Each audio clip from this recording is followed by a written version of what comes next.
Okay. So hi, good evening everyone. I hope I'm live. Audio, video, if you can please confirm. Is it all right? Just waiting for your messages. If it is fine, I think we are ready to start.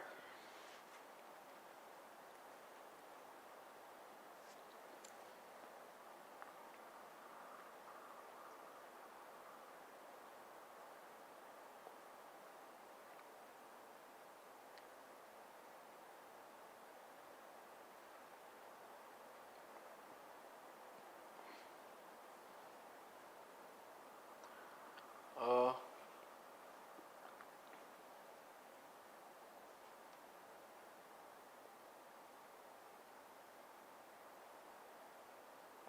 Hi. Okay. Thank you, Devashish. So, guys, so the NEET exam is done, the result is out, and you all know that what your ranks are, where you stand today. And some who have done wonderfully well, they will be going for INI also.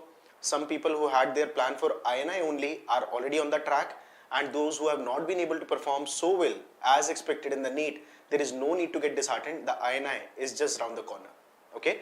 So, before the NEET exam, we had done a one shot revision series where we completed all the subjects, all the 19 subjects, all the most important thing. And I'm just very, very glad to inform you all that the students who have given the exam, they praise the one shot revision like anything. Okay. So in continuing the same thing, in continuation of the same thing, we are just starting today with the INI exam recalls. Okay, all the questions of the INI exam, because now the INI date has been announced for the May session, for the November as well. So INI, the most important things which see, INI is one of the exam where the questions are usually repeated from the same topic. Right? If I tell about orthopedics, the ankylosing spondylitis, the posterior dislocation of the hip, the giant cell tumors, they have been the frequently asked questions, okay, in almost every other exam. So today, with the subject of orthopedics, we are going to start with the recalls. This is a little bit of information about me, so you all already have an idea about me. So those who are watching me maybe for the first time, so guys, I am Dr. Sushil Vijay. I am orthopedic faculty at DBMCI and e-Gurukul as well, obviously. So we have this session today where I'll be taking all the questionnaires of INI CET, the previous year recalls. Okay, so you all know that the INI is a merger of all the 4 premier institutes of the country, and the session, it basically started in the year 2020, and I will be taking all the questions of your orthopedic part. So let's start with that. So Stephen has put a point here that can you please explain varus and valgus in relation to supracondylar humerus fracture, lateral condylar fracture? Always, yeah, we can always do that. So that's not a problem. So I'll try my basically aim will be to give you the insight about each of the topic from which the particular question has been asked. Okay, so I'll be just starting with it. So I'm starting from the year 2022 November session, the last session that we had, and let's see what was the first question.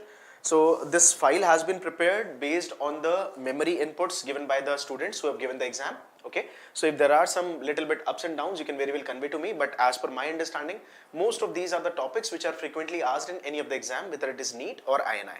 Let's go ahead with that. So number one, is the nerve getting injured due to fracture neck of the fibula? See, those who have given the NEET exam this time, if you can just recall this time what they did in the NEET exam, they marked the area proximal fibula, they marked the area neck of fibula, they marked the this lower femur and upper tibia like that, and they said which is the most commonly involved nerve, right? So basically the nerve which is passing here, winding around the neck of the fibula here, is your common peroneal nerve, isn't it? It is a common peroneal nerve, and the common peroneal nerve usually getting affected at this point is going to produce what presentation in the patient? It is going to be foot drop. It is going to be always a foot drop. So guys, in always when we are talking about these kind of scenarios, then I would recommend that each one of you should revise the table where we always talk about the nerves which are frequently getting involved at a particular point. Okay, so here in the kind of revision, I'll just be putting the list here again. Those who have the notes, wonderful. Those who don't have the notes, they can very well make the new one if you wish to. So I'm just putting the list of the nerve which can be involved at a particular site. Okay, and so that if the image based question is asked, you can easily answer it. So the site and the nerve involved. The site, and I'll just use a little bit of more space, the nerve involved. and by the means of these I'll try to cover up all the other questions also which are a part of this particular section. For example, I'll start from the upper limb. Number 1, the Guyon's canal. You all know that. Where exactly is the Guyon's canal? Guyon's canal is supposed to be between the pisiform and hamate, here, just below the carpal tunnel area. So the nerve involved here would be the ulnar nerve, the Guyon's canal, right? Number 2 is the carpal tunnel syndrome. Carpal tunnel syndrome. See, wrist area is a very, very important area, and every year you are getting one question at least from the wrist area. Maybe related to distal radius, maybe related to distal ulna, maybe scaphoid, maybe lunate, maybe age estimation, like that. So one question is going to be surely from the hand area, and that is coming every year. So carpal tunnel syndrome, you know, is a compression or compressive neuropathy of the median nerve. Now, when you talk about the compressive neuropathy here, you must know that injuries which can cause the median nerve compression. So one, it can be the Colles fracture. We all know that Colles is having this complication, Colles fracture. Then we can have the other one. Then we can have the scaphoid fracture, and then in the trauma we can have the dislocation of lunate. Okay, so we know the lunate is the most common bone to dislocate, and scaphoid is the most common bone to get fractured. Now, in relation to this, there has been frequent question in the previous year exam as well, that what is the most sensitive test for carpal tunnel syndrome. So I must tell you here, the most sensitive test when you are clinically assessing it, the most sensitive test the most sensitive test is with what? Which one? It is a Durkin test, right? The most sensitive test is going to be the Durkin's test. What is that? Direct compression on the hand area. Okay, this was exam year as well. So Durkin test. Other one is the Phalen's test, and how we do that Phalen's test? Phalen's will be asking the patient to keep the hand like this. So compression here on the course of the nerve. So Durkin's test, Phalen's test. Then we have the Tinel sign, which you know you can do for any kind of entrapment neuropathy, compressing on the compressed area. And then we have the tourniquet test. So tourniquet test is what? You apply a BP cuff, you raise the mercury column, and because of venous engorgement here, the hand will start having pain, the distribution of the median nerve. Okay, so 2, carpal tunnel syndrome. Number 3, what all year you will discuss? I'll discuss we started INI from 2020, so I've just taken it, way back. We are starting from November 2022, and we'll be going till the June session basically of 2020. All the 5 sessions of exam I am going to cover up. Okay. Number 3, we go little up. Little up is a compressive neuropathy which you called as chiralgia paresthetica. Now what exactly is that? You might be remembering it. Meralgia is in the lower limb. Chiralgia is in the upper limb. The compression of the superficial branch of the radial nerve, isn't it? The superficial branch, the superficial branch of radial nerve. That is the compressive neuropathy. And how it happens? This was another question of the NEET exam in 2 years back, when they had given the hand here and they marked this area, that this region, the first web space is supplied by which nerve? So this is by superficial branch of the radial nerve, compressive neuropathy of which is known as chiralgia paresthetica. How it get compressed? If I allow my wrist watch to just fall down 6 to 7 centimeters above the radial styloid, this nerve is very superficial. Those players who are in a habit of wearing some tight bands, bandages like that, so they can have this compressive neuropathy. Okay. Number 4 is what we call as the pronator syndrome. What is that pronator syndrome? Pronator syndrome is compressive neuropathy of, again, this median nerve between the 2 heads of the pronator teres, right? Number 5 is, you must remember, the cubital tunnel syndrome. The cubital tunnel syndrome. What is that cubital tunnel? It is the compressive neuropathy of ulnar nerve here under the medial epicondyle because of multiple structures, tight fibrous band, bony spur, can be anything. Okay. Number 6, the fractures, when there is a fracture of lateral condyle of humerus. When there is a fracture of lateral condyle of humerus, what is the most commonest nerve involved? We often get confused. The lateral condyle is on this side, so it has to be like the radial nerve maybe. Quite a possibility, but usually the lateral condyle of humerus, you know that this fracture, it usually goes into non-union, right? Why it goes into non-union? Because the fragment here is having a pull of the common extensors, and when it goes into non-union, this side, this is a question about you, who asked it? Stephen asked it, okay? So Stephen, listen to that very carefully. So when there is a fracture over here of the lateral condyle, what will happen? This side, this part of the bone will keep on growing because it's an intact side, and this side there is a defect, lateral condyle. So when the limb grows, when the part of this upper limb grows, gradually this forearm will travel into like this valgus direction, okay? So because of defect here and the growth here, the hand goes, the forearm goes like this, which is what you call a valgus. So lateral condyle fracture, it goes into a complication of non-union. Non-union causes progressive valgus, and that progressive valgus causes a stretch on the ulnar nerve here, and that happens in the late phase. So we call it what? the tardi ulnar nerve palsy. So that will be known as the tardi ulnar nerve palsy. So please remember, nerve on this side, fracture on this side can happen. Late phases, tardi. Okay. Number 7, going around the radial head, lateral condyle, and just below it the radial head. Radial head, you know, it can have a direct fracture or it can be a dislocation as a part of what fracture, if you remember guys? As a part of what fracture? Montagia. And near to that radial head, which is a nerve, the nerve is the branch of the radial nerve, that is PIN. And if PIN will be damaged here as a part of Montagia, the patient will be able to extend the wrist.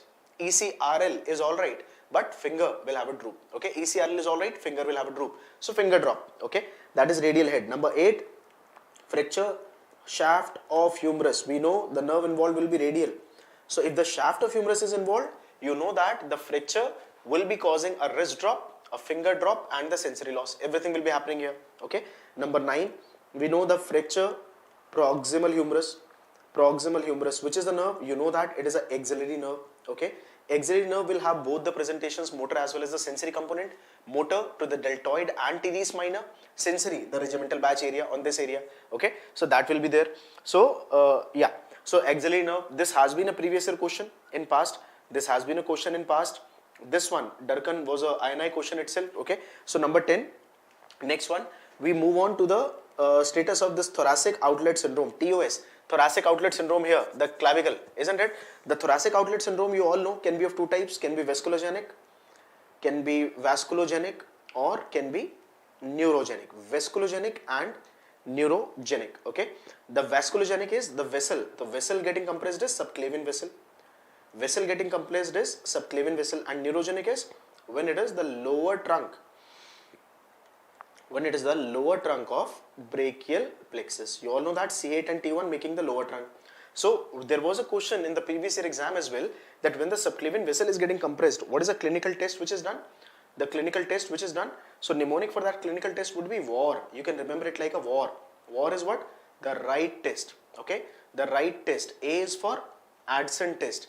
R is for Roos test. And Roos was your previous year questionnaire. If you remember, the Roos test, abduct, extend. Feel the pulse and ask the patient to keep on closing and opening the finger. Right? Addison, ask the patient to extend the chin or the head area and rotate to the side on which you are checking it, like that. So pulse will become feeble. And a right test is what? Ask the patient to just elevate the hand like this. Okay, I'll elevate the hand like this and just feel for the pulse. That is the right test. So right, Addison, Roos. Roos has been your previous year question. Okay. So these are 10 in the upper limb. Going down to the lower limb. I hope you are able to note down. Those who are making the notes for the first time with us, they can very well make it going down around the hip area. In the hip, we can have the entrapment neuropathies or damage to two major sites. One is when it is a part of dislocation, usually posterior dislocation of the hip. So which is the nerve involved? Posterior dislocation of the hip. It is the sciatic nerve. And if there is a surgery being done on the hip area, hemi-arthroplasty, total hip arthroplasty, posterior approach has been taken to the hip area. Okay, so it can be damage to sciatic nerve, which will again lead to what? The foot drop situation. Okay, then in the hip area, basically around the inguinal ligament, the groin area. Around the inguinal ligament, stretching of the inguinal ligament, damage around the inguinal ligament can happen to which nerve? To the lateral cutaneous nerve of thigh. What do we call it, guys? Lateral cutaneous nerve of thigh. What do we call it? The lateral cutaneous nerve of thigh. It is the meralgia parasthetica. Chiralgia was in lower limb and this one is in the upper limb. So meralgia parasthetica. Meralgia parasthetica. Okay. So this is around the inguinal area, hip area. So number 12. Number 13, you go to the knee area. So neck of fibula. This has been a question in your recent NEET exam as well as the previous INI exam. Neck of fibula, we know, common peroneal nerve, which is obviously coming from sciatic only, supplying the dorsiflexus of the ankle area. So that will have a drop. So foot drop again. Number 14 can be around the tarsal tunnel. Tarsal tunnel. What are the areas, what are the nerves getting involved in tarsal tunnel? Tarsal area will have the involvement of the tibial nerves. They will have the involvement of the tibial nerves, usually the posterior part of branches. Number 15th is what I want to put here is Morton's metatarsalgia. Now this is a clinical entity again, and most of your patients, if this question is asked to you, that will be diabetic. Okay, those who have got the muscle atrophy, muscle wasting, so digital nerves under the metatarsal head, they can get involved. So patient, when they keep the foot for the first time in the morning, the toes will be showing, or having the patient will feel the tingling, sharp shooting, pain in the toes area, like that. So that is Morton's metatarsal. So these are all the compressive neuropathies which we should be aware about. The sites, the common areas where the nerve, particular nerve can be involved. And you have seen in the past couple of years, we have got recent, questions on these particular exams as well. Okay, so let's see the next one. The book test, another, the nerve. See, if I enumerate certain topics on which questions have been repeated, I told you already, ankylosing spondylitis, GCT, then posterior dislocation of the hip, and then the nerves and their splints as well. Okay, so book test is done for the which of the following nerve. So if I just try to hold on to this book, the book has to be held between the thumb and the fingers like that. So thumb and the fingers like that. So this is what you call a book test, isn't it? So book test, usually it may happen sometime. If you can just tell me that book test is done for which nerve? So book you are holding between the thumb and the fingers, isn't it? So if somebody's thumb is not able to hold it, what power is weak? That is a adductor power is weak. So adduction power is supplied by adductor pollicis. Adductor pollicis, the ulnar nerve, adductor pollicis, this here, the graveyard of the ulnar nerve, adductor pollicis. Okay, so adductor pollicis broadly, basically it is getting a supply from ulnar nerve. So we are talking about adductor pollicis. How will they ask you the question if the same question is asked in an image-based manner? So they will be giving you the booklet, the patient is holding it, okay, and if he is not able to hold it, what he will do? He will pinch it. So if you can see from the side, he will just pinch it. So one hand holding, other hand pinching. So other hand will be like this. So one hand like this, other hand like this, pinching. What do we call that? Use of which muscle we are doing? The patient is doing? Patient is doing the use of flexor pollicis. Patient is doing the use of flexor pollicis. What do we call this sign? This sign is known as the Froment sign. Okay, this sign is known as the Froment sign. Right, radial nerve, obviously it is a nerve of the extensor compartment. It is a nerve of the extensor compartment. So basically, from the nerves of extensor compartment, what can be your questionnaire? The abductors, abductor of the thumb. When you talk about the abductors, where you ask the patient to keep the hand on a table and move the thumb to touch the pen test. So abductor pollicis brevis. Abductor pollicis brevis is the one which is supplied by the median nerve. Longus, again, the muscle which is here making the boundary of your anatomical snuff box, this is getting supply from the radial nerve. So please remember, the exception from where it can be asked is APL, abductor pollicis longus, is a supply of radial nerve. Adductor pollicis is a supply of the ulnar nerve, radial nerve, APL, and the adductor pollicis, ulnar nerve, right? Median nerve, obviously every muscle here in the thenar eminence, they are supplied by the median nerve. Everything other than these two, the APL and adductor pollicis, everything here is supplied by median nerve, right? PIN, is a branch of radial nerve only, and PIN has got a role in only extension of the fingers. Okay, so that is one. So till July, okay, Froment sign. Okay, pen median, great. Number 3, you are called to newborn baby house to look at the baby. You notice that CTV, at what age you will advise the baby's parents to get the cast correction for CTV? You know that, see, CTV, there were 2 questions in the recently conducted INI exam, the last November exam. And when you talk about CTV, what method of treating CTV we use? The method to be used is what we call as the Ponseti technique. Before Ponseti also, after Ponseti also, many people try to have their own way. But Ponseti was the most successful one. What Ponseti said? Ponseti said that you have to start treating the CTV patient as soon as possible after birth, right? As soon as possible, preferably within first week, preferably within first week of life. Okay, preferably within first week of life. So you have to start it. Now why he said so, what was the concept behind that? Because when the child is born, the tendons and ligaments are highly viscous. Okay, as the days pass after the birth, the viscosity is lost. Okay, so this was the reason. So within few days you have to start. Now if they ask you the second question, that what should be the order of correction, which was another question there in the same exam. So order of correction has to be, and I hope you all are aware of the concept of CTV, that how the CTV is created and why the order of correction, also has to be in this way. What is the order of correction? Somebody said very, very rightly, who said? Zen mode. Okay, Zen mode said it very, very rightly, that order of correction has to be, you correct the cavus first, you correct the adduction first, you then correct the varus, and then you correct the equinus. Cave is the sequence. Okay, cave is the sequence. So this is the sequence. And now next question, which can be again asked from the same topic: why does or how does cavus happens? Why does or how does cavus happen? So you all know cavus happens why? Because the first metatarsal goes down. The first metatarsal, it goes down, it increasing the arch of the hand like this. Okay, so the plantar flexion plantar flexion of great toe, that is number one. Second, why does adduction happens? So basically we should remember it that adduction is seen at forefoot. It is seen at forefoot, but which is a primary joint creating this deformity of adduction, the forefoot going medially? It is being created by the talus and its friend in crime. Which one?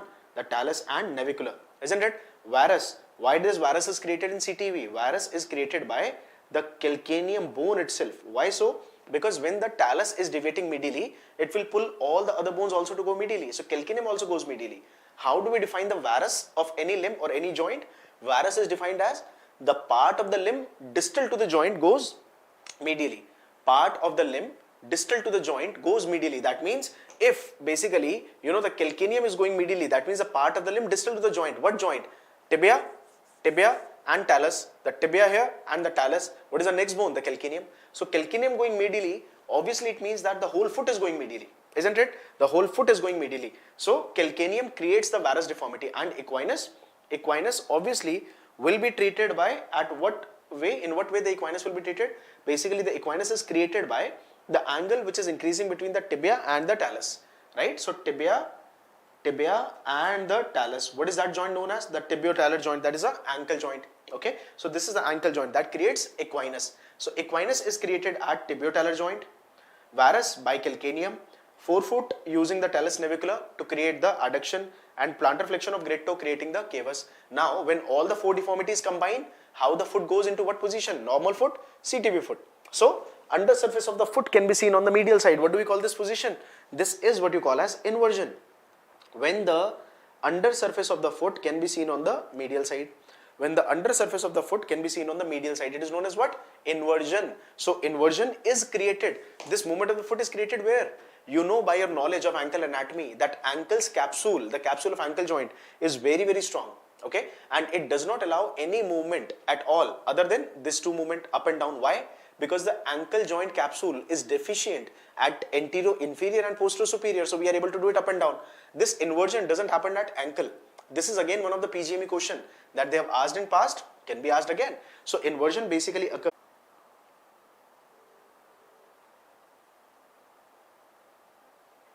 Is it going live or no? बीच में fluctuate हुआ था ना अभी?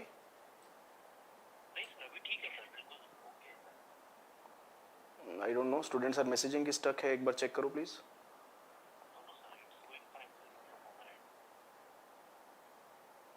Oh. Now fine. Okay, Diksha. Thank you for confirmation, Diksha. Thank you. Okay. Now it's live. I apologize for this glitch. There was a little fluctuation that happened suddenly in the electricity part. So that disconnected the net for a while. Okay. From inversion again. So basically what I was saying was inversion of the joint, it basically happens. Okay. So basically inversion doesn't happen at the ankle joint. We need to remember this. Inversion happens at subtalar joint. Subtalar means below the talus. So that is between your talus and calcaneum. And whenever you say CTEV, congenital talipace. Talipace is what? The tele. Tele is for what? The talus. Okay. Tele is for talus and pes. Pes is for the foot. So who is the culprit bone? Which is the culprit bone in CTEV? It is your talus. It is your talus. And it is your talus. So it is a talus basically which is the culprit bone. Now they may ask you about something else as well. How will you come to know that your patient is improving with each plaster cast? When you are treating by CAPE, how will you come to know, which was All India old question, 2017 question? The scoring system which is used to know the foot correction with each plaster cast is what you call as the Pirani scoring. Okay, it is what you call as the Pirani scoring. Pirani scoring. Now Pirani scoring is what? Pirani scoring is something which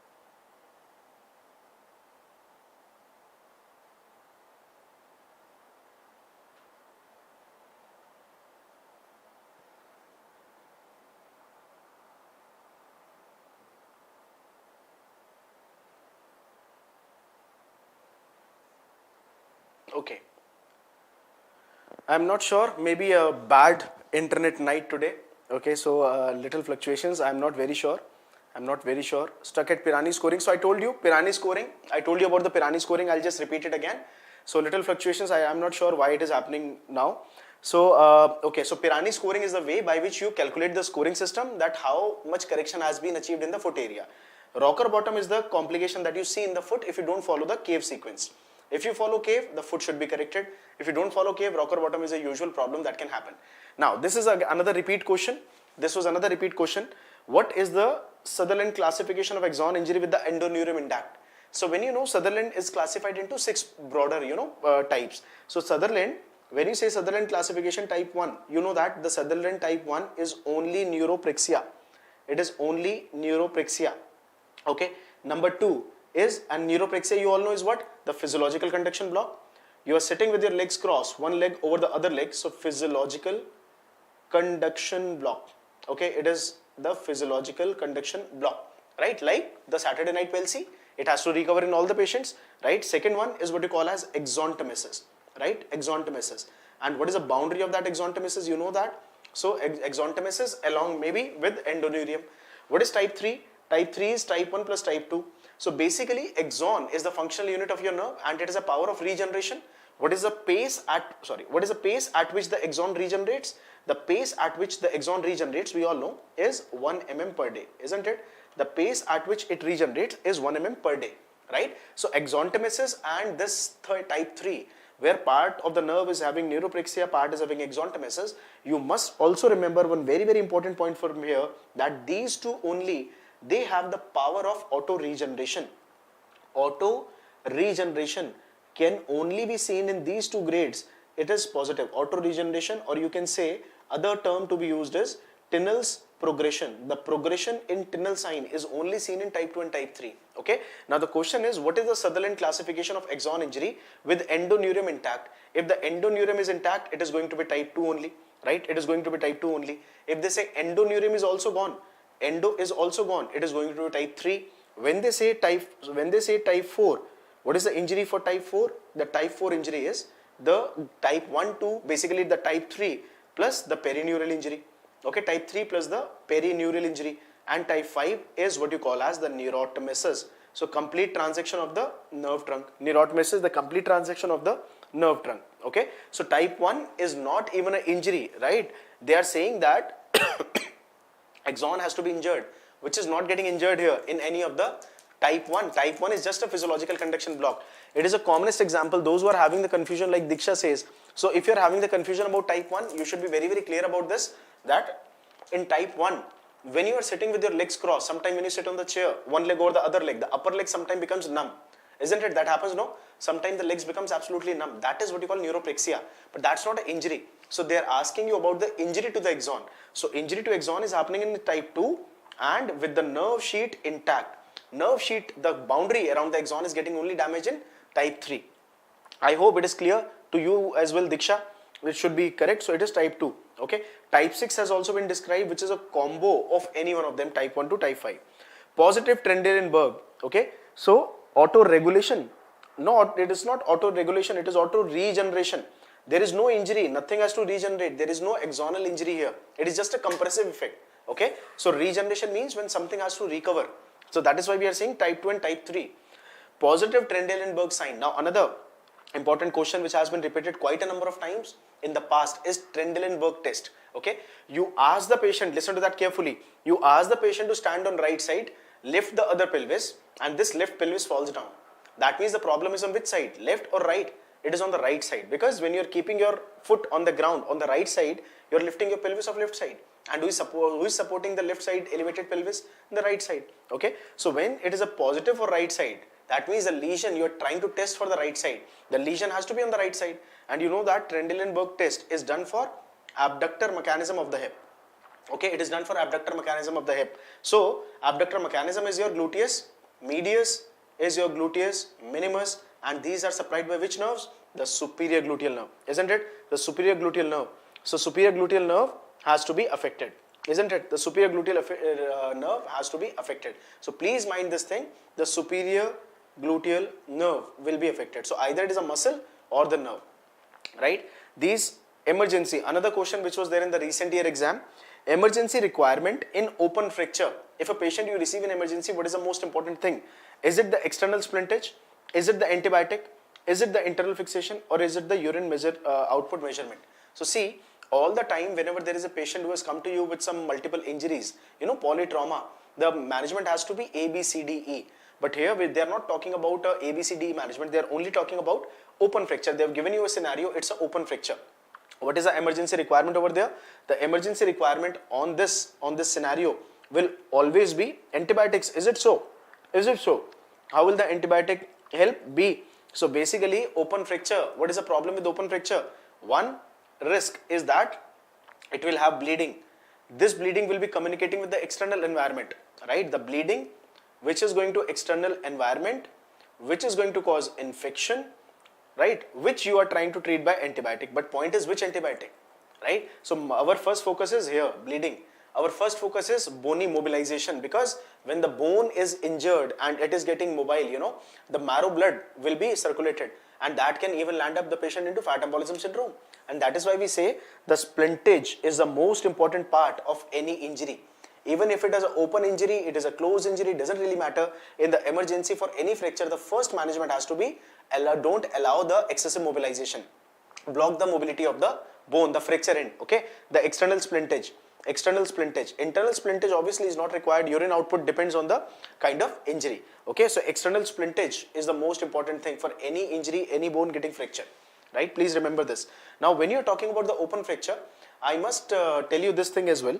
When you're talking about the open fracture, we should always talk about the classification which is used for open fracture. Because nowadays we are getting the questions on the instruments implants. Okay, the classification that we use for open fracture is which one? Gustello-Anderson. Gustello-Anderson classification. And type 1 says that it is a clean wound less than 1 centimeter. It is a clean wound less than 1 centimeter.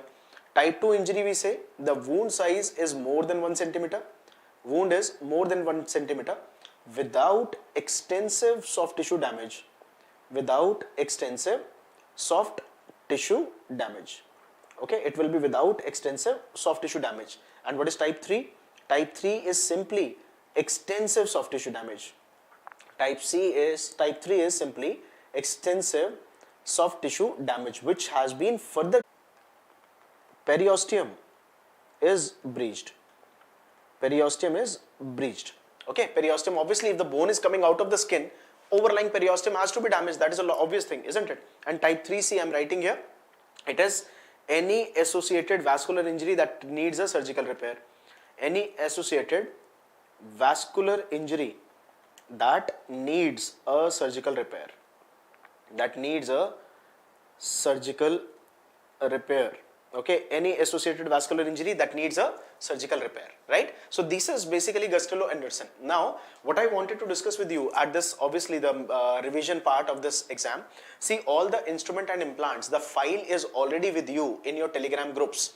Splints, traction, implants, instruments. These are the sections which are already there, freely available in the DBMCI Premier group or my orthopedic discussion group. That is very much available. Download it and go through it, right? In the previous years, they have asked certain question which I'll be just taking up in a while with the when we see the other questions as well. So I'm just going to discuss that how the external fixation is placed, what are the different types of external fixators. So I'll just show you that along with the questionnaire of that exam. Next question. No, it is not struck, I think. Was it struck? I'm not very sure. Okay. Shakti is making good emojis. Akshay is little like kind of, I don't know, wow, or what is happening, like, okay, that happens sometime, doesn't matter. So 1 year, 3-month-old can sit without support, can't stand. Okay, great. So kind of other milestones are normal but delayed. So milestones are fine, but they are little kind of delayed. White line at metaphysis with hypodense epiphysiometaphyseal region at wrist X-ray. See, when they are saying that there is a white line with the hypodense epiphysiometaphyseal region, so basically they are talking about a white line which is over there. So 1 year, 3 months, and we know in the kids the most commonest reason, having this white line is basically rickets. Why I'm going with rickets? It is not mentioned that whether it is painless, painful, any prominence on the chest like that, nothing is mentioned, but the age is very small. If you talk about scurvy, in scurvy also we can see the white line, but the point is the scurvy takes usually 6 to 12 months to develop. The deficiency of vitamin C has to be there for 6 to 12 months. So most likely when it is a white line, it has to be either rickets or scurvy. Looking at the age, it goes more in favor of rickets. In rickets, we should know that the costochondral prominences, they are basically costochondral prominences, they are painless. In scurvy, they are painful. That is the biggest difference you will find in these two questions. Okay, you will find in between these two questions, right? So these are the two. Another question was correct statement they wanted to know. So basically all the tumors, how do you identify them? About all the tumors, I have already and always said that you have to follow just a sequence. The sequence of 1, 2 and 3, what is that? Number 1, try to find out the location of the particular tumor. What question has been asked? Of the tumor at what particular location? That is number 1. Number 2, I always said that you should try to know the nature of the tumor if you can, whether the tumor, it is epiphyseal here, metaphyseal or diaphyseal. Nature, is it benign? Is it benign aggressive or is it purely aggressive? Or number 3, if there is any special feature, which is associated or a part of that particular tumor. For example, this particular tumor is located where? At epiphysis. So you know that epiphyseal lesions we know are only 2. Epiphyseal lesions are broadly 2. There is third one also, clear cell chondrosarcomas, but we can skip that as of now. So we have 2 tumors here. One is chondroblastoma and other is giant cell tumor. So you know that the cartilage tumors are usually seen in children's only. More of a cartilage tumor. So the age group for these is like a skeletally immature patient. GCT will be skeletally mature patient. So broadly, the age group where you see giant cell tumor is the 2nd decade to 4th decade of life. On the other hand, the chondroblastoma, the cartilage lesion, usually is seen in a child somewhere between 10 to 20, 10 to 25 years, like that. So here, I don't see a growth plate. I can see a distal lesion. So going more in favor of GCT. Second thing, try to find out the nature. How to know the nature? If the cortices are maintained, it has to be benign. If the cortices are broken, it can be aggressive. Now what is benign aggressive? Benign aggressive is the one which stays at the local position and then destroys the bone like a malignancy. Right? Then destroys the bone like a malignancy. So now basically it goes more in favor of your giant cell tumor. Special feature would have been, the picture here is not very clear. Otherwise, what is a typical feature of giant cell tumor? We know it is a soap bubble appearance. So everywhere it will be soap bubble appearance, which is not the case here. So when you are talking about this particular question, we should be very, very clear about the points about GCT. GCT, you know, both the tumors which are epiphyseal, they have what nature? They both are benign aggressive tumors. Means they usually don't show metastasis. Example, GCT, the rate of metastasis is less than 5%, not 30%. It is a wrong statement. Epiphyseal location, absolutely right. Both A and B cannot be right. Ground glass appearance is not signifying your GCT. Ground glass appearance is signifying what lesion? Where do you see? In which X-ray do you see? The ground glass appearance will be seen in lesion called fibrous dysplasia. Right? Where you see what? The Shepherd-Crook deformity. Remember? Shepherd-Crook deformity. Okay? So basically the statement correct here is only about the location. So these were your questions of the, okay, one more is there. Oh, right. So there were so many in this time. Oh my God. Great. So number 9, 6-year-old child sustained a lateral condyle humerus fracture. 6-year-old child sustained a lateral condyle humerus fracture.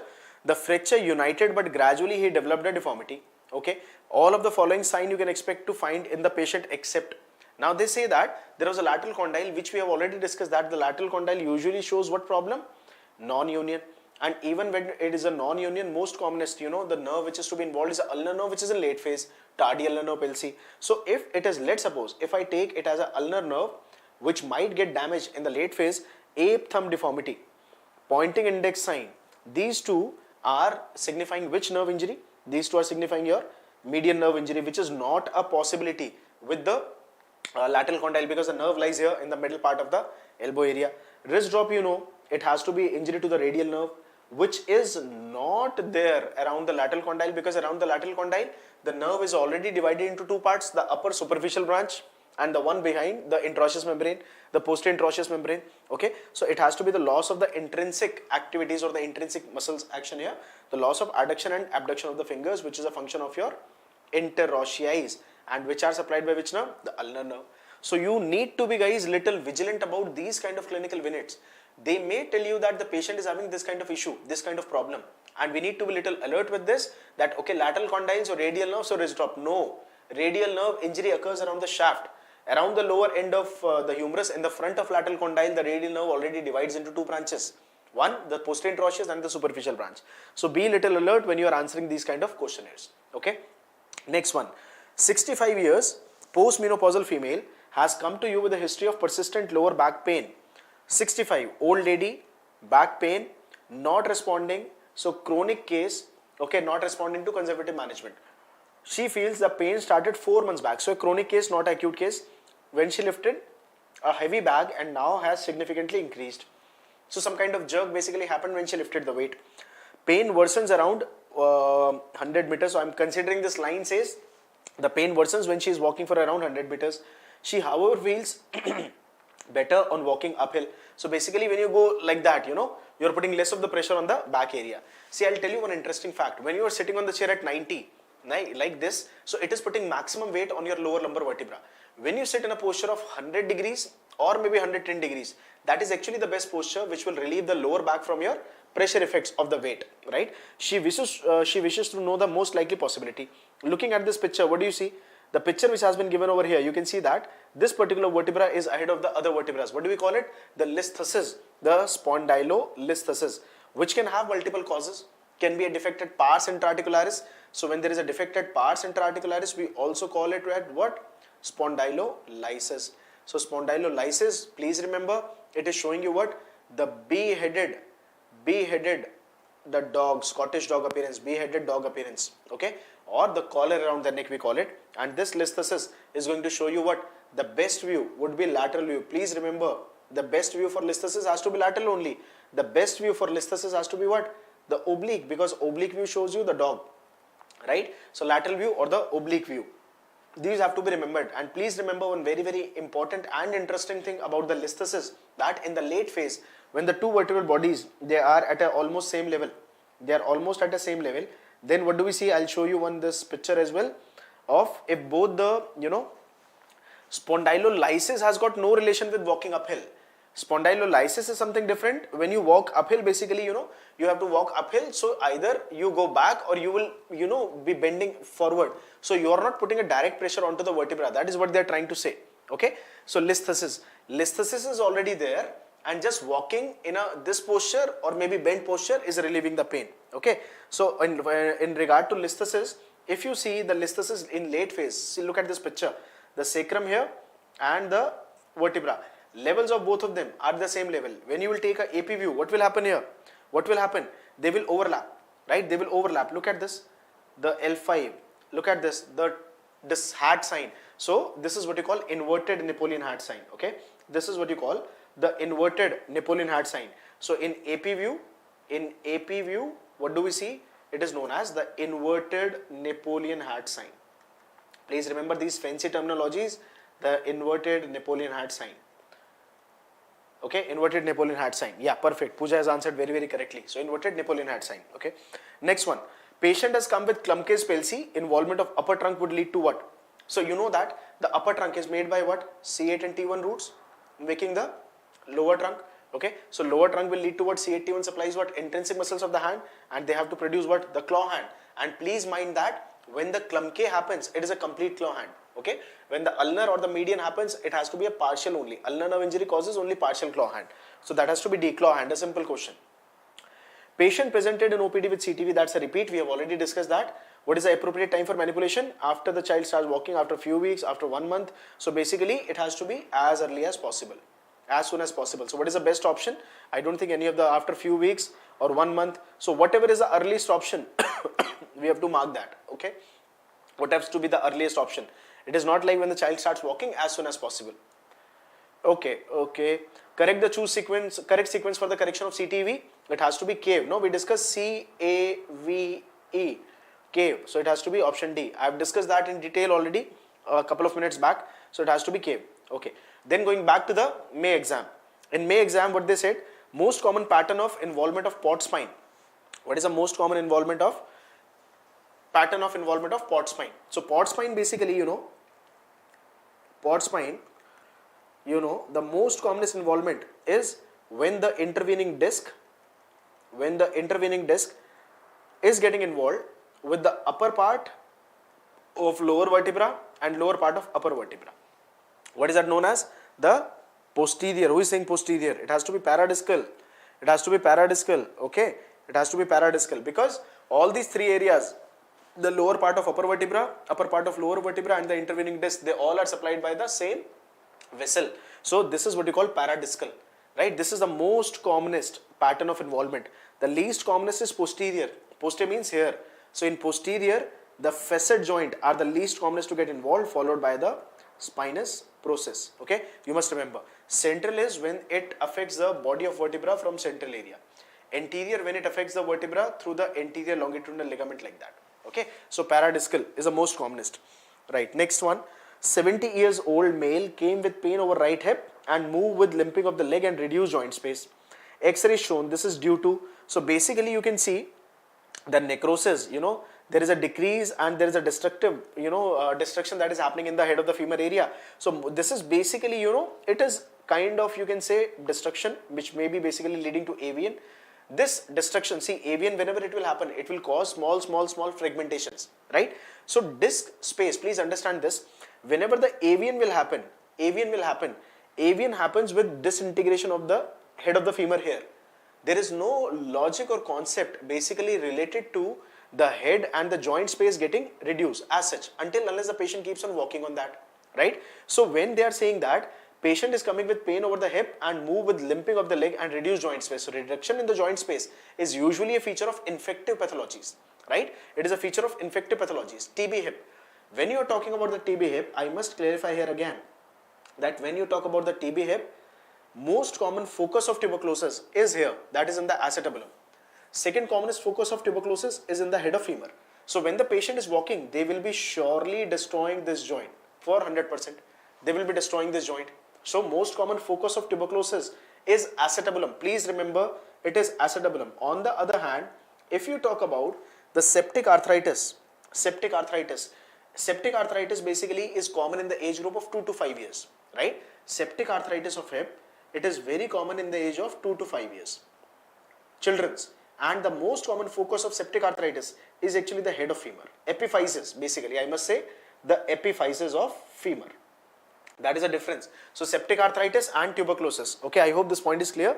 So most likely it is going in favor of tuberculosis because it is causing destruction of the joint space, which is seen in third stage of TB hip. If you recall, third stage of TB hip, where the attitude of the hip is what? Flexion, adduction, internal rotation, which comes with true shortening because the joint space is getting decreased, so there has to be true shortening, isn't it? Remember that. So avian will have usually no relation with the destruction in the joint space. The head will get fragmented.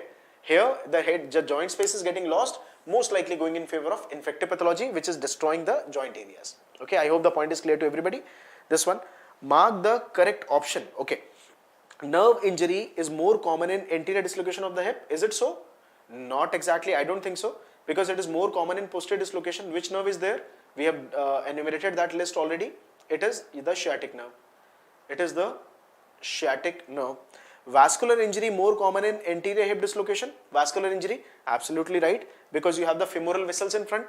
Anterior dislocation hip more common than posterior. Again a wrong statement. Posterior is more commoner. We know that. The dashboard injury being the mechanism. In posterior hip dislocation, attitude of limb is adduction, flexion, internal rotation of the hip. Yeah, that is again a correct statement. So in posterior hip dislocation, attitude of the limb has to be, yeah, that is also correct statement. So I think there is a mistake in putting the options over here. So vascular injury is more common in anterior hip dislocation. That is true because of femoral vessels. Femoral vessels here. So two statements are correct as per the option given.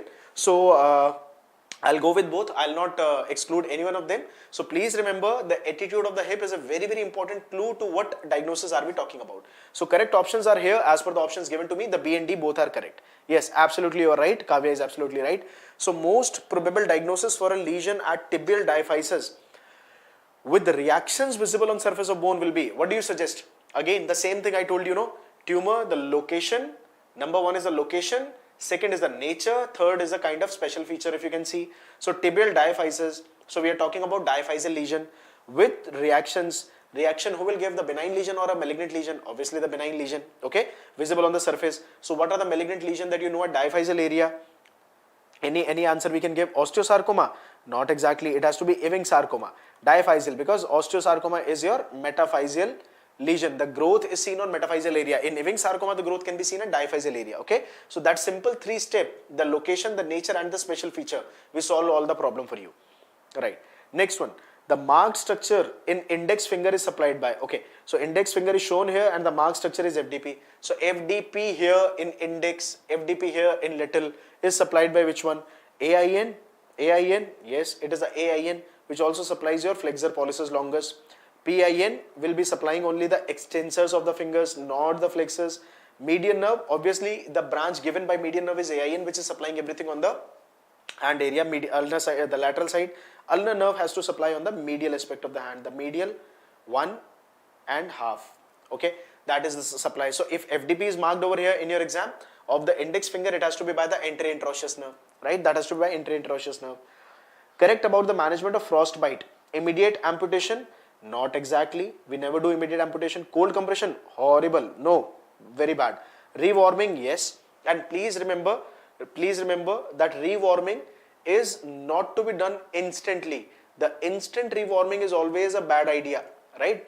This instant rewarming is always a bad idea. As far as I remember, the option was instant rewarming. So instant rewarming is never an option. Okay, analgesics and antibiotics have no role is a wrong statement. They do have a role, prevent from the infections as well as they prevent from the pain. So they do have a role. So this is again a wrong statement. Okay, so rewarming has to be done, and instant is never an idea. It always has to be a gradual rewarming. It always has to be a gradual rewarming in frostbite. We never increase the temperature, suddenly that you are giving a heated temperature to a cold extremity. No, that's a very bad idea. That will again cause damage to the tissues. Okay. INI CET November 2021. 60-year-old women who had Colles fracture 6 months back. So old case now, developed a T-score of 2.5, minus 2.5. So definitive osteoporosis. What is the most appropriate treatment? What do you suggest? Old lady. So we know that the first line agent to be used in a case of osteoporosis has to be bisphosphonate. This was a repeat question which was repeated at that time, multiple numbers. Osteoporosis, scoliosis. Rewarming doesn't start at 42. Okay, rewarming starts at almost room temperature, 37, 38 degrees Celsius, and then gradually you increase it to 40, 42. Okay, so bisphosphonate has to be the first line management for all the cases of osteoporosis. Please remember that. Right. And this T-score, when you are talking about this T-score, after what age do you think that the patient, after what age do you believe that, DEXA score is mandatory? After what age, the age after which it has to be mandatory is more than 65 years for all the females. For all the females. For the males, the age above which it is routinely mandatory or routinely advised is more than 70 years, right? That is a DEXA scan. 42 degrees is fine. I'm not saying that you don't do at 42 degrees, but what I'm saying is it has to be done gradually. So 37, 38, 39, 40, 42, you immediately don't do at 42. Okay, I don't think that's a correct word to say. So it has to be broadly, like initially at room temperature. If you go for immediate rewarming, that has got a very, very bad effect on the tissues. Okay, next one. Following deformity occurs due to damage of. Now this is something very, very confusing which can confuse many of us when we are giving the exam. Read the statement of the question, what they say. Following deformity occurs due to damage of. That means when the patient is coming to you, the patient is already having the deformity. Okay, if the statement says patient came to you, you asked him to clench the fist, make a fist, and then these two remain extended and these two were closed, then what is the problem? Then the answer would be median nerve, because you asked the patient. Right now the patient is coming with the problem on these two fingers, right? So this has to be the ulnar nerve. This has to be the ulnar nerve. Okay, this has to be radial. See, come on, what are you saying? If the patient is having deformity all the time like this is an ulnar claw hand, isn't it? That's an ulnar claw hand, isn't it? If the question says patient came and we asked the patient to make a fist, when he made the fist, these two fingers remain extended, then it is an injury to the median nerve. Okay, I hope this point is clear. Many students marked this wrong when this question was there in the exam. So please read the language of question carefully. Are they asking about deformity or are they asking about that we examined when the patient came, right? Patient is having type 3A, another open fracture example question. So patient is having type 3A, I told you, comminuted or the segmental injury, right? So, okay. So patient is having type 3A compound fracture.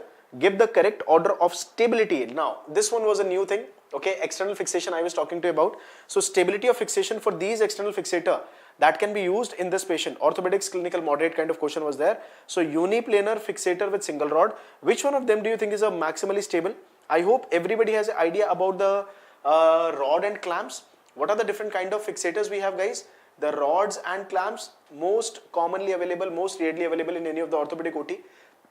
Then you have the Elizaro available with us. Then we have the Indian implant, which is called JES.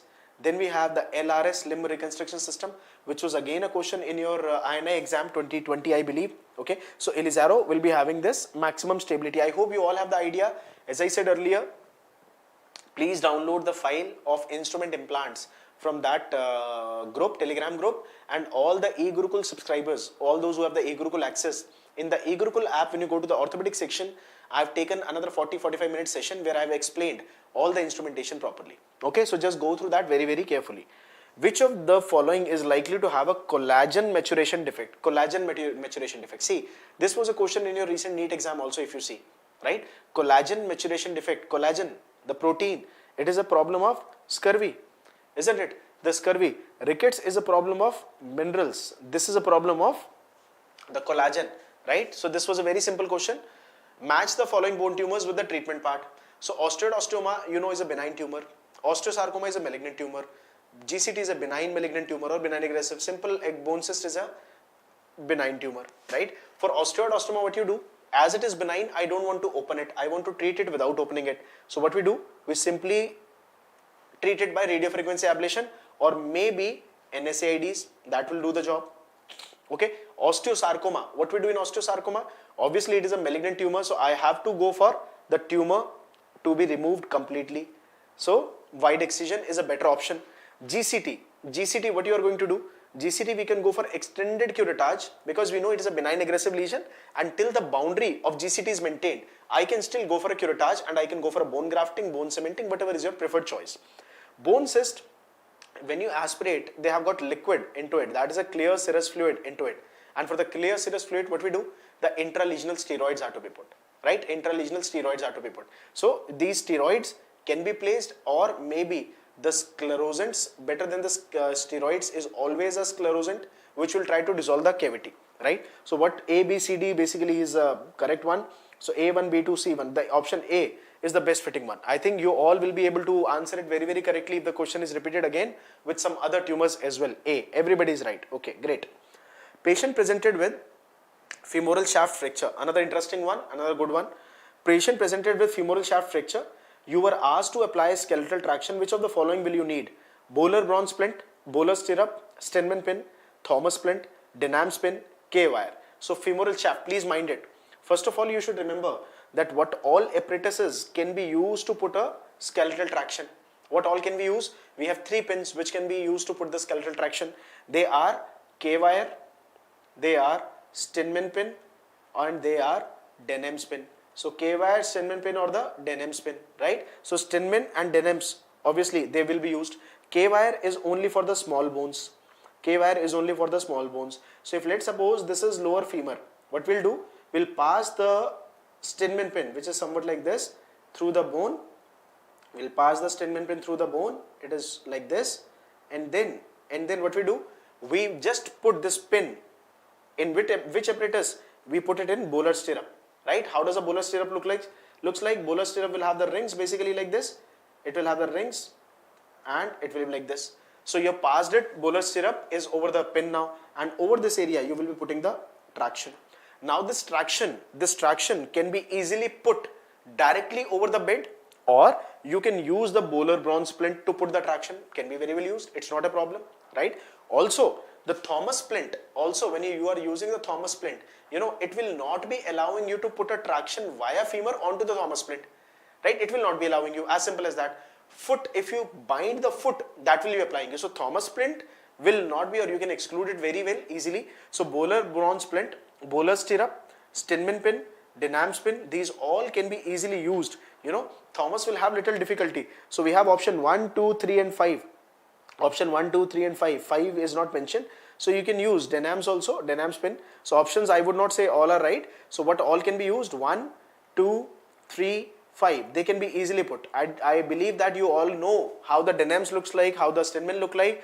Thomas splint can be used to give a fixed kind of traction. Fixed kind of traction, okay? So in Thomas, you know that if this is like the groin area, if this is the groin area of the patient, so the great toe and all, so Thomas will be applied around the groin, and then through this Thomas you will have this, okay?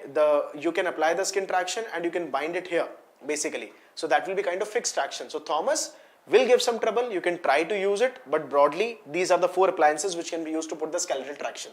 Go through that video guys please, it will be very helpful for you. Arrange the steps of Thomas test, okay? So Thomas test, you all know how and why it is to be done. It is done for fixed flexion deformity of the hip. It is done for fixed flexion deformity of hip. Fixed flexion deformity of hip, okay? How we do that? Can anybody say? So check for exagerate lumbar lordosis. Yes, it has to be done. Squaring of pelvis is not required here. Measure actual flexion deformity. Yes, it has to be done. Ensure that the ischial tuberosity touches the ground if it is possible, well and good. Flexion of the hip, it will be required. Overcorrection of the normal side will be required. So basically what we do, we ask the patient to lie supine on the couch. All of you know how to do Thomas, I do believe all of you know how to do this Thomas. So number 1, you ask the patient to lie supine and put your hand under the patient's lower back. So that will go easily, under patient's lower back. Lumbar lordosis, number 1.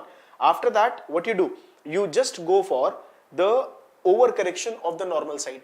Overcorrection of normal side will be done how? Overcorrection of the normal side will be done how? By flexion of the hip, of the normal side basically, of the normal side. And then this will create a actual deformity. So these are basically the steps broadly where you do the Thomas test. Okay, if you want, I believe that you all will be aware that how to do the Thomas test. I think you all know it. Sequence, forget the sequence basically. There might be some up and down. So basically, I hope that you all know the video, how the Thomas test is done. You all have the idea about this, clarity about this. If you are not sure about Thomas, do let me know. I'll show you the video as well. Okay, so these are the things which are not broadly required. Okay. Right. Okay, so I must correct the sequence, the flexion, yes, you're right. Checking for the exaggerated lumbar lordosis. Then you go for the flexion of the hip of the normal side, and this will create what? Overcorrection of the normal side. And then you will correct the sequence. You will measure the flexion deformity. Okay, next one was a patient suffered from tibia fracture a month ago and now has his cast removed. So we are again talking about please show the video. Okay, let me show you the video of the Thomas test as well. See. The video that I am showing you is of a patient who has got a tuberculosis of the hip joint, okay? You can see behind me when he is lying, he is having a flexion deformity over here. You all can just observe this, right? So he is having a flexion deformity of the hip area. Left side of the hip on the other side seems to be alright, but this one, the left side seems to be on the couch. Now see, the patient is showing you only this much of deformity. What we are going to do is flexion deformity of the hip. Look at his lower back. Look at his lower back. First step, patient lies supine. Second step, examiner puts his hand under the patient's lower back, it goes easily in. So there is confirmation of exaggerated lordosis. Third, we go for flexion of the hip, and when you go for the flexion of the hip, look at the lower back. What happens here? Focus on lower back, see? Focus on lower back. What is happening here? On the lower back, it got somewhat straightened. So this is the correction of the exaggerated lordosis. And now, whatever is the angle that comes is the real flexion deformity of the hip. This is Thomas test. Okay? This is Thomas test. This is a real angle. I hope the point is clear to everybody now. The Thomas test. Okay, let's see the next one. Patient suffered from tibia fracture a month ago and now has his cast removed. Few days later, he comes with pain on passive flexion and decreased sensation in the first web space. Okay, dorsalis pedis and posterior tibial artery pulse are okay. What will be the next step to be performed? So basically, a few days, see, initially the plaster was given, his cast is already removed, and after removal, after a few days, he comes with pain on passive flexion and decreased sensation in the first web space. So basically we can say that maybe post plaster removal, either there is a development of maybe some DVT, but then DVT will probably not be causing the decreased sensation in the first web space. That is number 1. Okay, that is number 1.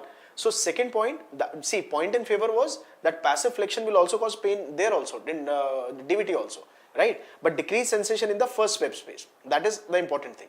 Second part is that the arterial pulses are fine, they are palpable. So favors less your deep venous thrombosis maybe. So thrombosis will affect your, the venous circulation. That will have the pain on passive movement of the limb. So most likely there are two possibilities. what is the best next step to be done? If you have the possibility, try to measure the pressure, because you know that tibial fractures are often related to compartment syndrome, and we know that the most commonest fracture which is related to compartment fracture, it is actually the tibia, the shaft of tibia, right? So we would like to prefer to go for the measurement of compartment. After what pressure you say that the pressure is like rising and pressure is going very in an uncontrolled manner, it is beyond 30 millimeters of mercury, it is dangerous. Okay, July 21.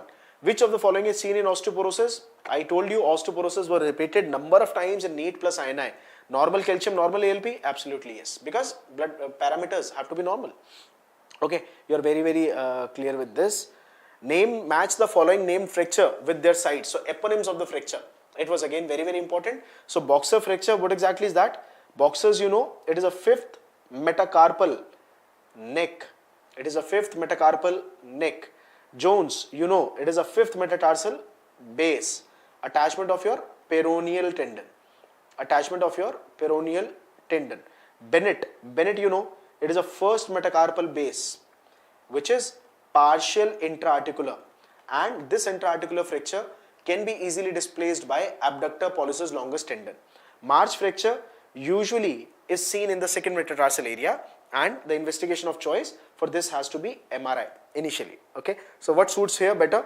So A goes with 3, the B goes with 1, so C goes with 2, and 4th goes with the 4th one. Okay, so this one is the best option. Correct, you all have been right, absolutely. Okay, 15-year-old boy is brought to the emergency department after road traffic accident. So young boy, RTA, complained of pain over hip region, X-ray image of the patient is given below. What is the next step in the management? What do you suggest? Okay, so what do you observe? We don't see any fracture, but the hip joint seems to be dislocated. What to do?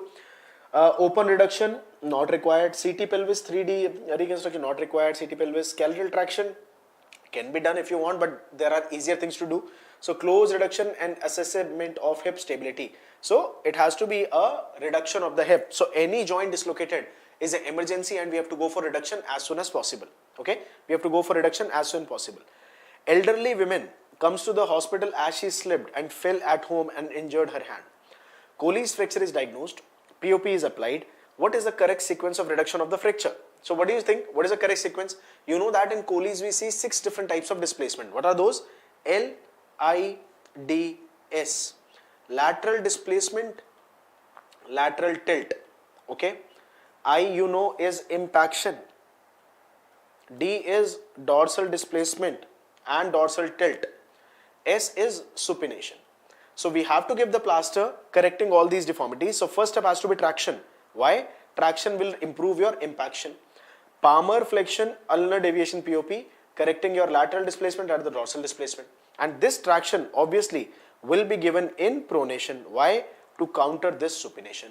So all the time you have seen the plaster being given for Colles, somebody is pulling the hand from this side like this. Nobody pulls the hand like this. No, supinated.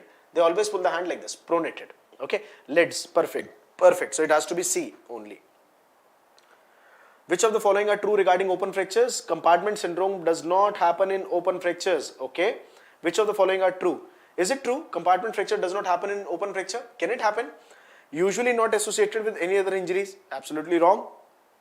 Tibia and phalanges are the most commonly involved. I would not say like phalanges are the most commonly involved. Tibia maybe like, but not a necessity that phalanges have to be involved. And that too, they are not saying the upper limb, lower limb, presuming lower limb. Okay, early debridement should be done. Yes, that is a true statement. So basically, compartment syndrome does not happen in open fracture. Is it right? Yes, it is right. But please mind it. It is an incomplete statement. Complete statement is in the forearm we have got broadly like 3 compartments. So one of the compartment is having an open fracture. Other 2 compartments can have it. But when I'm talking specifically about this compartment, obviously this is an open compartment now and it will not be showing me the open fractures. Okay, usually not associated with any other injury. Is it so? Open fracture can very well have a vascular injury. We have learned type 3C. Okay, so that is again a wrong statement. Tibia and phalanges are most commonly involved. I'm not very sure like what is the data says, but usually the RTAs involve the lower limb bone. That is true, but phalanges, I don't think that makes any relevance for us. Early debridement should be done. That is also right. I agree that option D is right. So giving a benefit of doubt to this tibia giving a benefit of doubt to this tibia, I can say like most likely C and D are true, most likely. A and C are true. A and C, the compartment syndrome does not occur. Yeah, that is also right. That is also right. You are right. A and C, A and D both are. See, D, early debridement has to be done in open fractures. So I would say I have got 3 correct options here as per my understanding. So it giving, if you don't want to give the benefit of doubt to phalanges, it has to be A and D. Otherwise, it has to be A, C and D. Right? So usually the trauma, I'm just saying, see, A, here the A is not mentioned. Compartment syndrome doesn't happen in open fracture. Like it is a double, edged sword. If I take it like if they're asking me about the specific area, it will not be involved. But the other areas can be definitely involved, right? Other compartment can be very well involved. Okay, I hope Akshay, I cleared your doubt. So A, C and D, best options would be A and D. Then obviously giving benefit of doubt, it can be C. So looking at these, see, I told you these are based on the memory recalls of the student. So we have tried to correct them as much as possible. But yes, obviously there are some ups and downs which can always happen.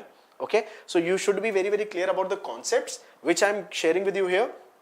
Number 6, which of the following appears, number 7, which of the following appears late in compartment syndrome?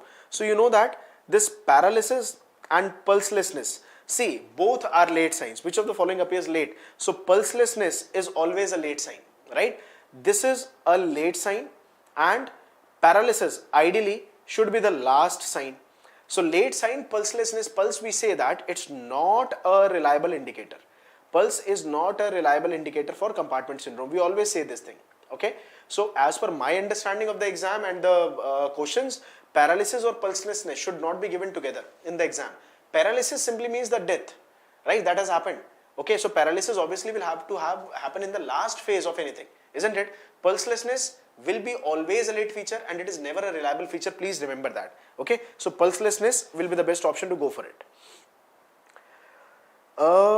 A male patient presents with inability to flex the DIP, okay, of the 4th and the 5th digit. He was not able to hold a piece of paper between his fingers. So 4th and 5th digit, basically we are talking about which nerve? We are talking about the ulnar nerve. Okay. Identify the site of injury. So here in this particular question, they are not mentioning whether it is an immediate injury or a late injury. We have to be very, very clear about it. So here we have the nerve called axillary. Here we have the nerve injured called radial. In the C, the lateral condyle, the nerve involved will be most likely radial or PIN, like that. Or if it is a injury which is causing late involvement, then it can be ulnar. So it has to be site D. So it has to be site D. So option C. See, this is a kind of trick that sometimes can put your answer on wrong. You are just looking at the D and you mark D. Okay, you don't mark D here. Don't mark D here. D is option C actually. So these are kind of tricks that will be played. Like Disha fall into the trap, right? Disha marked as D. Pavitra Shakti marked correctly. Okay, Diksha, I hope you got the point. This was a trick played in this NEET also this year when they gave the question about the CPN, proximal femur. Okay, proximal fibula. Right? So this is a trap that they put sometime. This was in the recently conducted NEET exam also.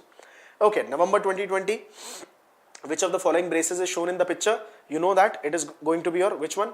The Taylor's kind of brace where you put it here. The Taylor's kind of brace? Not exactly. The Taylor's will be having only 2 belts here. Right? It doesn't have an anterior arch like this. Okay. This is anterior spinal hyperextension brace. Okay, anterior spinal hyperextension brace, which is kind of little, difficult to be worn. Let me show you the Milwaukee and others as well. Where is it? Yeah. See, this is what you call Taylor's brace. Taylor's will not be allowing the flexion of the spine. So they will keep the patient extended like that. That is number 1. This one is what you call as the Milwaukee. The Milwaukee splint basically. Putting a pressure here on the pubis, on occiput, on the pelvic area, and we keep on maintaining the traction as we go with the growth of the child. Right? Number 2. Number 3, I don't have the picture of this Taylor's. I've shown you Boston. I don't have. Let me put a picture in the group as well for all of them. That will be, I think, easier. So this one topic which is like maybe you might be, feeling tricky sometime is about the braces. Okay, it might be the braces. So allow me a day's time, and I think by within next 2 days, by day after tomorrow, so I will be able to put some common braces in your groups as well. Okay, I'll put this as a file in your braces so that you don't mark them wrong in your exam, right? So in the given spine, straightening surgery, okay, the screw is fixed to which part of the vertebra? This is again a very, very simple and basic thing, and you have to be very, very clear about it. Where do you fix the screw? How does that goes into the body of vertebra? Any idea if you have? Any idea if you have? Like that. So you have this pedicle here, like this. From where to put the screw? It has to be through this area only. It has to be through this area only. What is that area? The pedicle area, right? That is why you call them what? The pedicle screw fixation. Okay. Looking at this picture, you can easily mark them out. Location, nature and the feature. Location, nature and the feature. What do you suggest? What the answer is? So here you can see the epiphyseal area is supposed to be clear. It seems to be clean. Metaphyseal area is showing you the growth. Flaring up, cortical destruction. So what it can be probably? It has to be your osteosarcoma, right? B, correct. Investigation of choice for osteoporosis, we have talked already. DEXA. So now looking at this scenario, you can understand how frequently the questions, the topics have been repeated, isn't it? Which of the following tests are not commonly used in osteoporosis? Not commonly used. DEXA is used, right? Bone scan, we don't usually require. Quantitative CT also, we don't usually go for it. Chemical analysis is basically your serum calcium, phosphate, vitamin D levels. Yes, we get it done in all the patient. X-ray, yes, we get it done. So broadly speaking, usually the bone scans are not required. Okay, bone scans and quantitative CT, these are usually not done. Usually not done. So primarily done test can be DEXA, can be the blood parameters, and can be the X-rays. 1, 4 and 5 can be the basic one. If you wish to go, see, now coming on to the point number 2, the bone scan, DEXA is what? DEXA is what? It is also a bone scan. It's a kind of bone scan, right? So giving it another benefit, benefit of this doubt, we can go ahead with this. So 1, 2, 4 and 5. So basically we need only 3 things to diagnose a patient of porosis. Oh, that's completed. So broadly guys, these are all the questions that were there in the previous years of the INI, since the inception of INI. And I think the questions you have seen, they were not very difficult. They were kind of tricky somewhere, and obviously that is how the examination pattern has to be. So I don't think I don't think there will be any need to get worried about. And all those who have performed very well, they can be like staying on the track and they can go for INI. Those who are not able to perform well, doesn't matter. INI is another option. Stay like hopeful, and with all the positivity in your mind, you should go for it. You should be able to crack it if you can like stick to the basics and the concepts. Okay, there is no need to go for the hi-fi things. There is no need at all for sure. And if you stick to the basic and conceptual things, believe me, the question paper is going to be a similar one like we have discussed one. Okay, so if you need something else from my side, academic point of view, I am very much available on the DBMCI, all the groups. If you are an enrolled student, if not, you can be a part of my group. You can be like discussing with me. So if there is any academic issue, I'll be more than happy to help you out. Okay, so DBMCI is always there for all the students, whether you have enrolled with us or not enrolled. That is a surety that I can provide you from my end. Okay, so all the very best, everyone.